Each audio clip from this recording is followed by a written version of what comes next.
Najprej pa en kviz za vas, dragi moji. Kaj je bilo nekoč priljubljeno, ima rado drage igrače in nima denarja? Ne govorim o Jonasu, lahko prosim date sliko dol. Ampak govorim o Slovenski vojski. V prvi sezoni smo vam predstavili vse njene škandale z opremo, danes pa jih pesti nova težava. Bo Slovenija čez nekaj let ostala brez vojske in izgubila svojo suverenost? Slovenska vojska ima namreč hude kadrovske težave, vse več vojakov odhaja, novih, ki bi jih nadomestili, pa ni in ni. Ja, žalostna zgodba. Vedno manj Slovencev noče iti med soldate, ker obljuba o življenju v seksi uniformah, frajerskih tankih in dogodivščinah puščavi se prelevira v realnost v strganih uniformah, pokvarjenih tankih in nizkimi plačami. Vojaki imajo 300 evrov niže plače kot policaji, pa so že oni vriti z enim jurjem. Zaradi tega je vojakov vedno manj, vedno več pa je dobro plačanih častnikov. Dobro, če imaš slabo službo, daš odpoved in upaš, da boš našel nekaj boljšega. Naše vojake pa čakajo nevšečnosti. Zdaj država od njega zahteva vračilo 7000 evrov za usposabljanje in nagrado. Čez palec rečeno, trenutno je nekje 150 do 200 bivših pripadnikov, ki so v tem postopku izvršbe. Ja, prav ste slišali. Slovenska vojska od vojakov, ki obesijo službo na klin, zahteva 7 jurjev. 5000 za nagrado ob vstopu in 2000 pa za urjenje. Vse to morajo vrniti. Naše oborožene sile so torej kot sekta, ki ne zahteva članarine, nasprotno, še plačajo ti, če prideš. Moraš pa plačati izpisnino. Zato je vojakov vedno manj, kar pomeni, da ima Slovenska vojska težave s PR-om. A ni to logičen zaključek? Akcijske oglasi na glasbo iz Batmana žal niso več dovolj. Mlade je treba privabiti na kakšen drug način.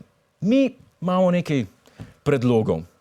Taki časi so, da bi bilo fajn, če bi bile vse puške opremljene s selfie stickom. Da bo mladi lahko med akcijo objavljali na Instagram. Ne, stari lek je sem, kaj? Slovenska vojska naj bo edina služba, v kateri lahko legalno kadiš travo. Zakaj ne? A nimamo valuke, od katerih si že itak zadet? A nimamo tega? Namesto plače pa naj jim dajo žetone s pužija kvadratnika. Zbirajte to. Takšni bitcoini, ma dejte nehati. V tem je prihodnost.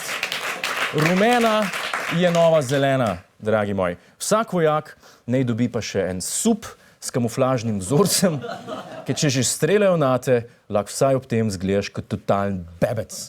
Alkohol pa naj bo na bone, tako kot na faksu. Ej, kelnar, eno Red Bull vodko na spuži kvadratnik bon. A ne bilo fajn, to bila zmaga. In, da pa privabite še vse hipsterje, eno od patrij dajte predelati v mobilno brivnico Mitch Styling, ki bo urejala tiste košate brade. Ne? Ampak tu se ideje še ne končajo, ker smo prijazni in hočemo naši vojski pomagati, smo zanje posneli še en oglas, ki bo mladim približal služenje domovini. Slovensko vojsko dajmo oglaševati kot zabaviščni park. Dobrodošli v svetu zabave, vedrih soldatov in nepozabnih avantur. Slovenska vojska vas popelje na teren, kjer boste doživeli nepozabne vožnje z oklepniki, helikopterji in vodnimi plovili. Kako ostro je vaše oko? Izberite svojo tarčo in preverite. Za tiste bolj mirne imamo pripravljen ogled kočevskih gozdov in nenapovedan ogled hiš tamkajšnjih prebivalcev. Joj, bodo presenečeni. Na voljo bo tudi absint v tolikih količinah, da boste videli zeleno. Že tako zabaven dan pa boste sklenili s slavnostnim ognjemetom. Nepozabna izkušnja že za 7000 evrov. Nacionalna Gardaland. Vsak dan nekaj norega. Tako preprosto je, dragi moji. Slovenska vojska ne postane nacionalna Gardaland, pa se boste utepali mladih. Težava rešena. Hvala za ogled. Ne pozabi pa tudi na oddajo Ta teden z Juretom Godlerjem ob četrtkih ob 22. uri na Planet TV.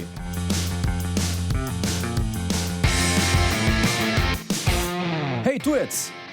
Polajkaj nas na Facebooku, posledi nas na Twitterju in naroči se na naš YouTube kanal.